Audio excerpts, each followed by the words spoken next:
So, you've just got your hands on a copy of Mount & Blade 2 Bannerlord, but you've got no idea where to go or what to do, and you just want to get your filthy hands on some innocent peasants so that you can shake them for all they're worth. Well then, congratulations, you're in the right place. In this video, I'll give you all of the answers your heart so desires, and you'll be well on your way to conquering the land of Calradia, just like me.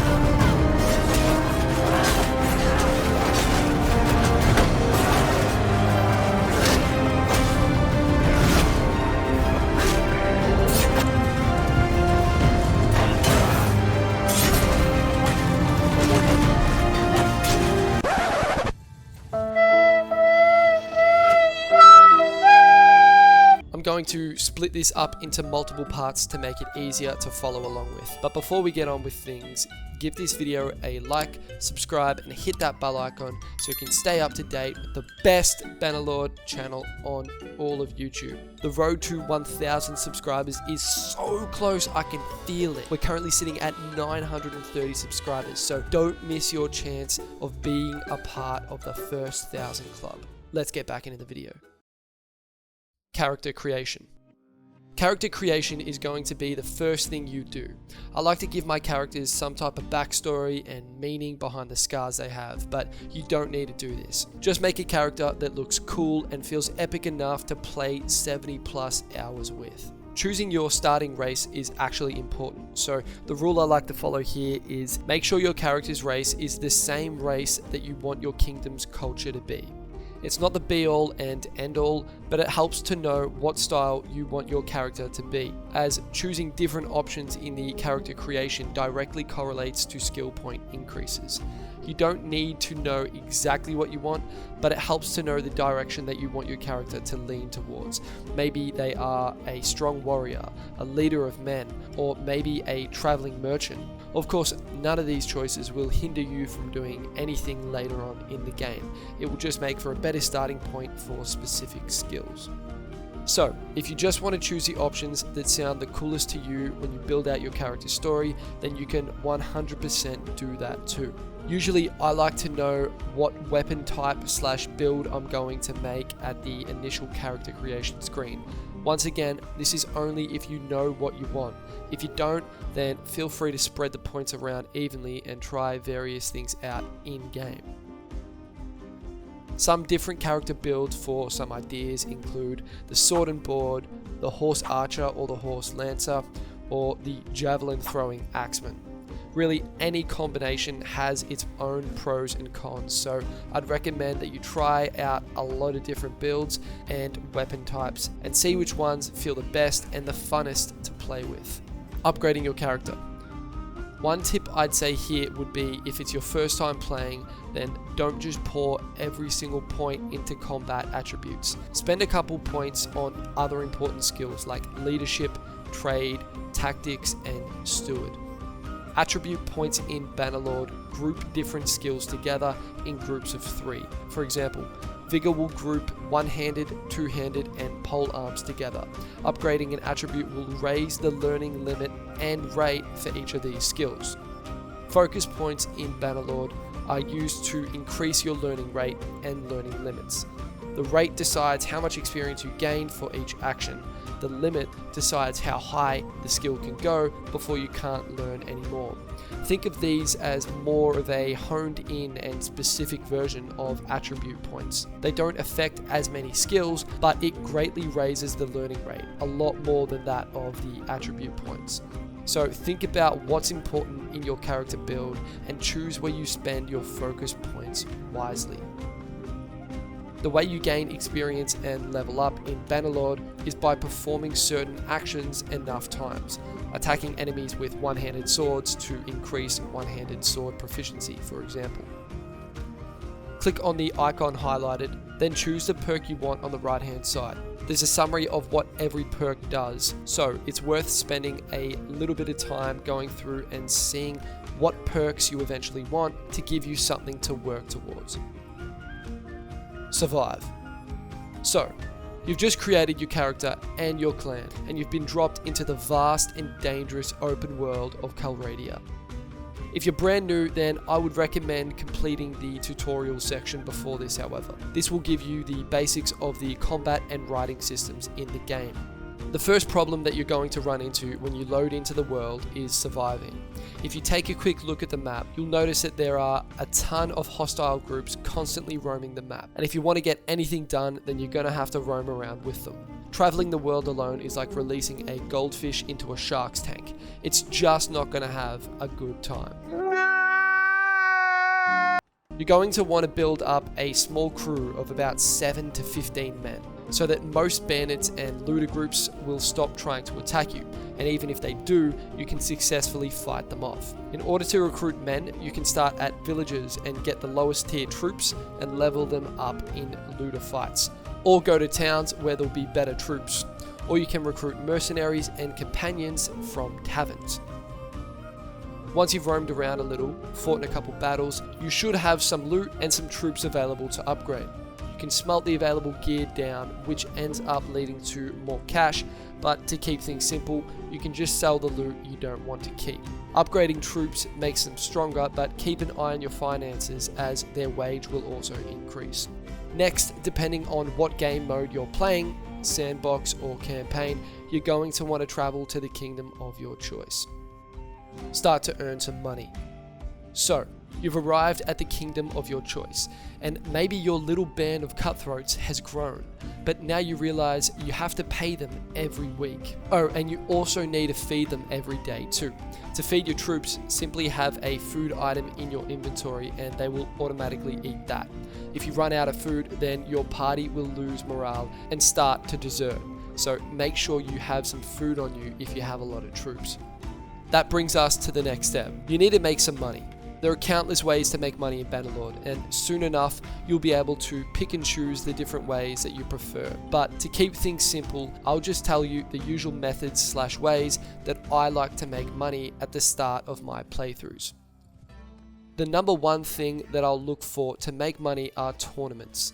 Not only can you earn money, but you can also earn a lot of renown and a pretty valuable prize at the end. As well as that, there is no risk to any of your troops or yourself dying or being taken prisoner. This comes with a catch but, as the main way that you earn money in tournaments is through betting on yourself. This means that it's high risk, high reward. Pro tip, picking up the roguery perk Deep Pockets will allow you to place bets up to 300 dinars instead of 150. Although you don't actually need to bet on yourself, tournaments can be completely risk-free without betting. You have a chance to gain renown, level up your character, and a prize if you win. And if you lose, your health doesn't even deplete on the game map. For beginners, I definitely recommend trying out some tournaments. Not only can they get you prizes, renown, and upgrades, but it's also free combat experience. And if you've never played a Mount & Blade game before, there can be a little bit of a learning curve with the combat. I'd say give a couple tournaments a go, see how they feel, and if you're steamrolling everyone, then load up the bets on yourself. And if you're getting destroyed, then keep training up a little bit until you start to find some more success. It shouldn't take that long to get the hang of. Trust me, they really aren't that hard. The next way that I like to make money is by doing quests, usually for a lord or a landowner. Quests offer the chance for some pretty good money, but they can also be pretty average. The main reason I complete them, however, is to build reputation with specific lords that I like. Reputation isn't a massive thing that you need to worry about in the early game, but in the late game, it will pay dividends if you start to build up some good reputation early on. Loot from fighting bandits. This is the deadliest / funnest way to earn some coin. I'll attack any hostile groups that I come across on the map that I think I can beat. Fight them in Mortal Kombat, then strip the cold, hard iron off their rotting corpses. Cool, I know. So, these three methods are all viable ways to make money on their own, but I rarely ever do just one. I'll combine all three, almost into its own money-making route in the following way. I'll go to a town that has a lord I want to build reputation with, and he has a quest available too. I'll grab that quest, and then maybe the town also has a tournament going on at the same time. If it does, I'll compete in that and I'll bet on myself to win. At the end, I'll either keep or sell the prize for more dinars. A lot of quests in Bannerlord usually make you travel from one place to another, so after competing in the tournament, I'll make my way to the quest location. Along the way, I'll attack any hostile groups that I come across on the map, and then I'll sell the loot/prisoners that I get, and upgrade or recruit troops in the following town. I'll go to the quest location and finish that. If any towns that I pass by on the way have a tournament going on, then I'll stop in and compete in these too. I'll then rest for a bit if my health needs to regen at all. If not, I'll continue on and travel back to complete the quest if it requires doing so. Along the way, I'll attack any hostile groups and rinse and repeat. Another method that you can use once you have a little bit more capital is leveraging trade rumors. These can be instead of or alongside quests. So I'll load up on any cheap things from location A, and on the way to location B, I'll fight any bandits or compete in any tournaments that I come across. I'll then sell those goods for a profit in location B, get the trade rumors from that location, and rinse and repeat. Companions. Once you start getting a bit of money, the composition of your party is going to be your next priority. The number one thing that you should focus on first is getting valuable companions. Companions are individual characters that have their own skills and stories. Companions allow you to control them much like your own character, which can mean anything from choosing what weapons and armor they are equipped with to which of their skills to level up.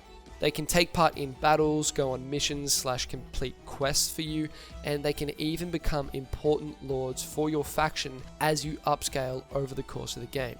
Companions usually fall into one of the following roles: Scout, Surgeon, Quartermaster, and Engineer.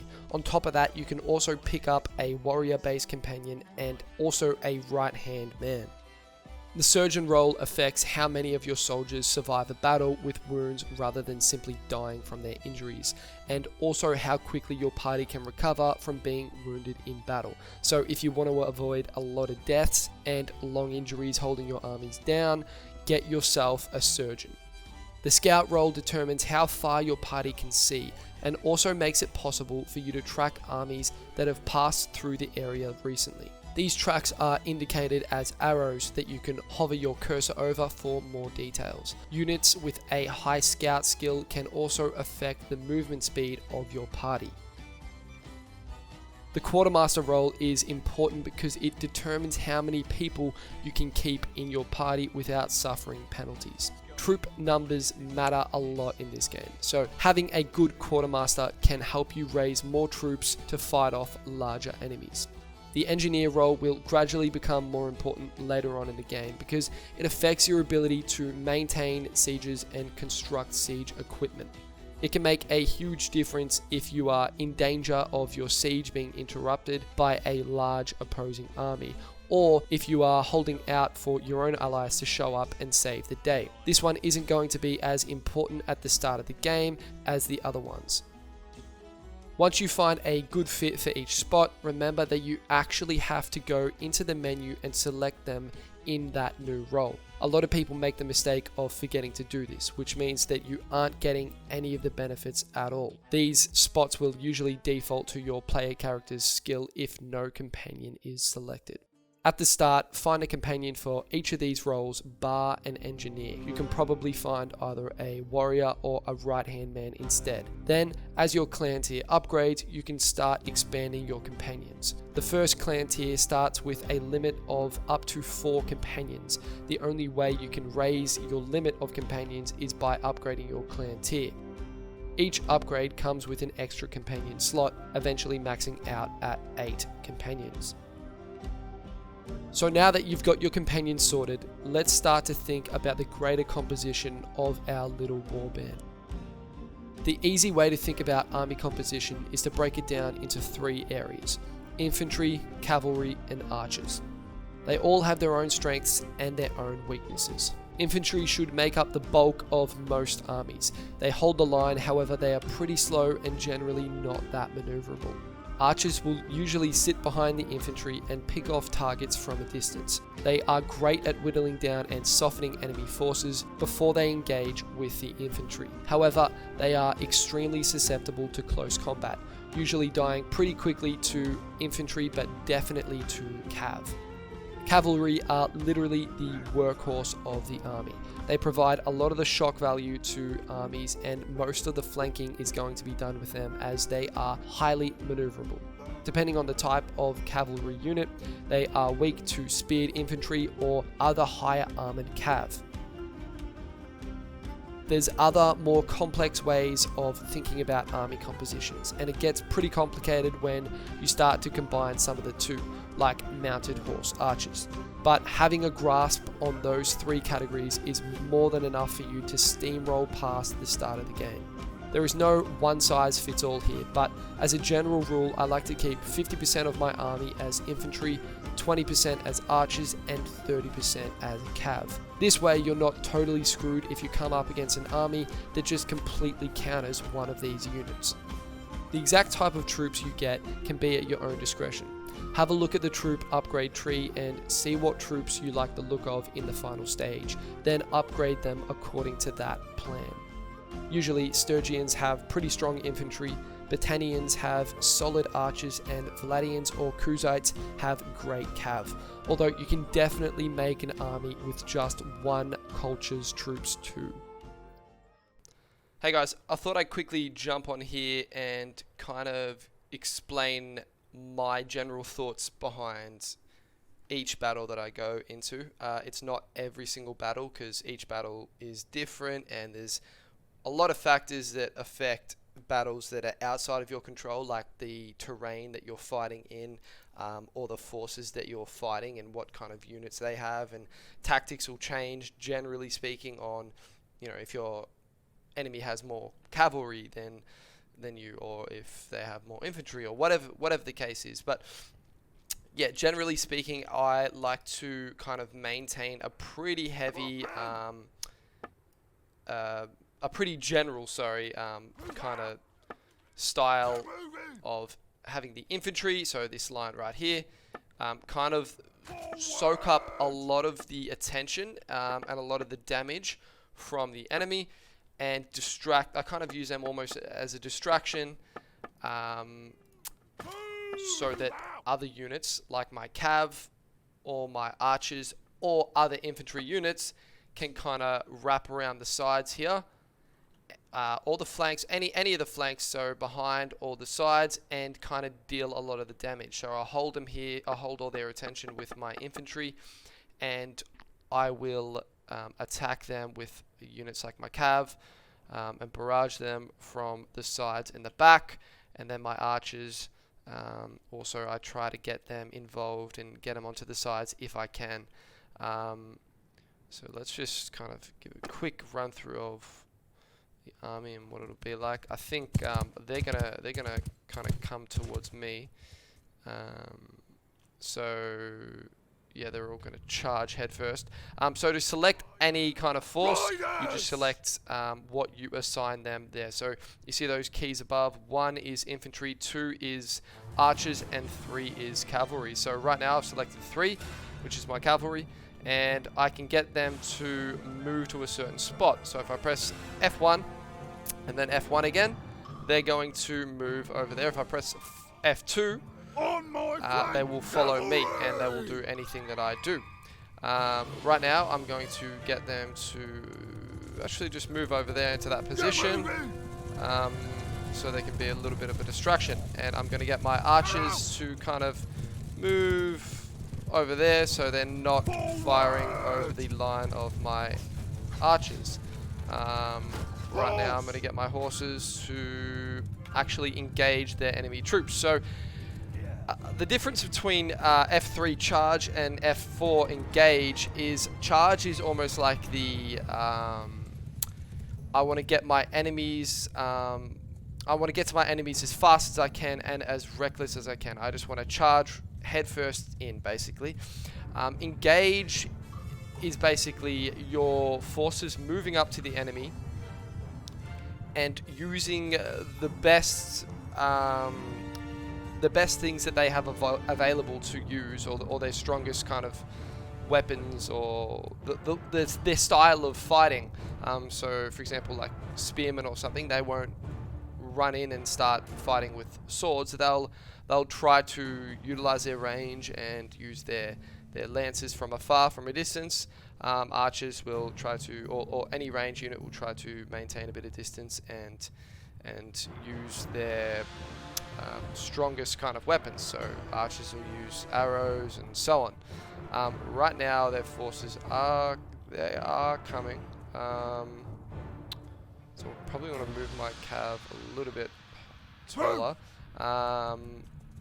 The line is pretty simple.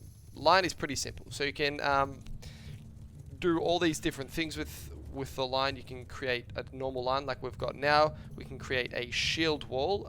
So I'll select the footmen and I will get them to move up and actually just create a shield wall.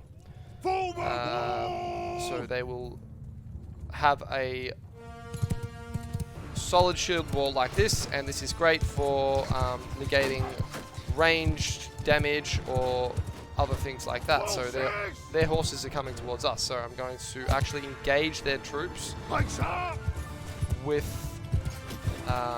my horses, but they're actually going to the wrong troops, so I'm going to get them to follow me. After me!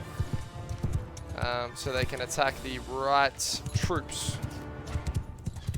So these are the troops right here. And they're going to all attack, obviously.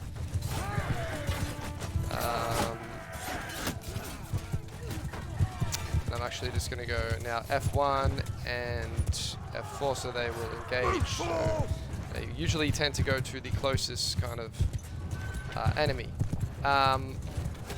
Now, they have I don't even know if they have any infantry. It doesn't actually look like they have any infantry in this enemy force that I set up, which is quite strange.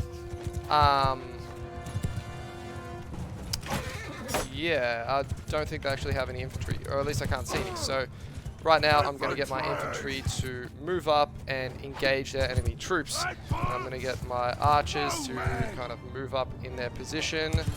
But it's still kind of risky, but move up a little bit. And because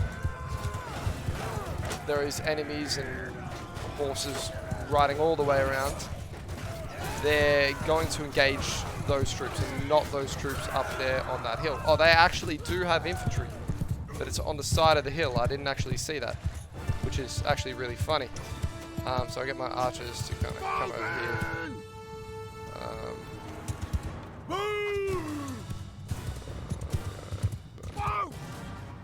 Yeah, that's fun.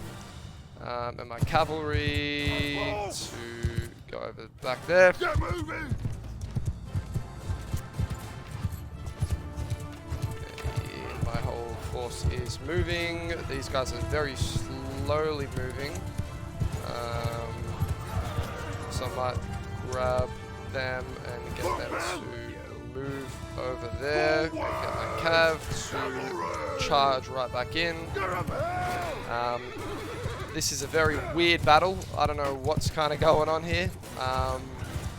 Just even the way the enemies have kind of set themselves up, it's not a very typical thing for them to set themselves up on a hill like this. But yeah, they're pretty much dead for the most part here. The shield wall will make our infantry go a lot slower. So if I change them from a shield wall to let's just say for a circle, for instance. That's not going to make them faster, but that's just going to change their the position and the formation that they're going at. But if you want them to move faster, you will press F2 and probably line or anything of that kind of. Side by side. Anything of that. Oh, I'm about to die here.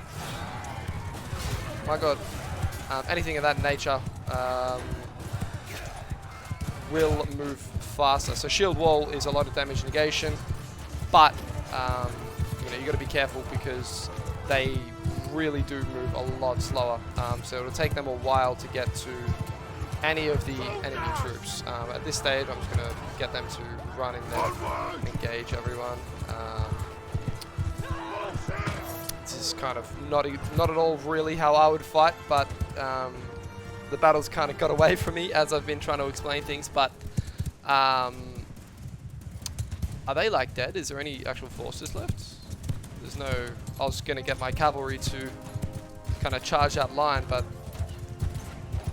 it doesn't look like it. At this stage of the battle, I'll just end up going 0, which is everyone, and I'll be doing the old F1, F3, and I'll just be trying to mop up as many enemies as I can before I go to the home screen, or the victory screen.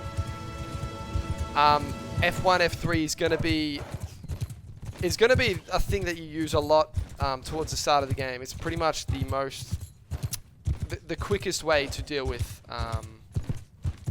most like peasant or looter type of enemy troops. I'm gonna get out of this so they stop yelling a little bit. But yeah, that's a little bit of a background behind how I think about battles and how I would go into most of my battles. As I said, not everything is a one. I have to get out of this screen. They're just yelling. Not every battle is a one-size-fits-all. You have to change your tactics. Of course, that's what makes this such a fun and engaging and challenging game. But as a general rule, that's kind of the way that I like to think about things. Final tips. Bannerlord can be a pretty complicated game if you let it, but it doesn't always need to be. Dumb it down and tackle one thing at a time until you improve, then move on to the next thing.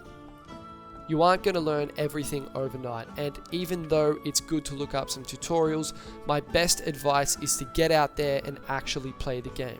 The more you play, the more you're going to understand the little intricacies of the game. Another thing that a lot of people don't seem to realize is that it's okay to fail.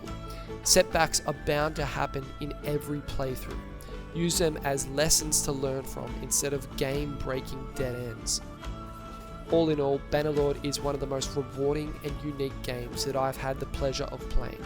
And once you start to wrap your head around some of the initial concepts / features of the game, then the world is your oyster. Well, I hope you learned something, guys, and if you didn't, then I hope you had a little bit of fun. If you liked this video, then I'd really appreciate it if you gave it a thumbs up. And if you want to stick around and join the best Bannerlord channel on all of YouTube, then subscribe and hit that bell icon to stay up to date with my uploads. That's all for this one, guys. I'll see you in the next one.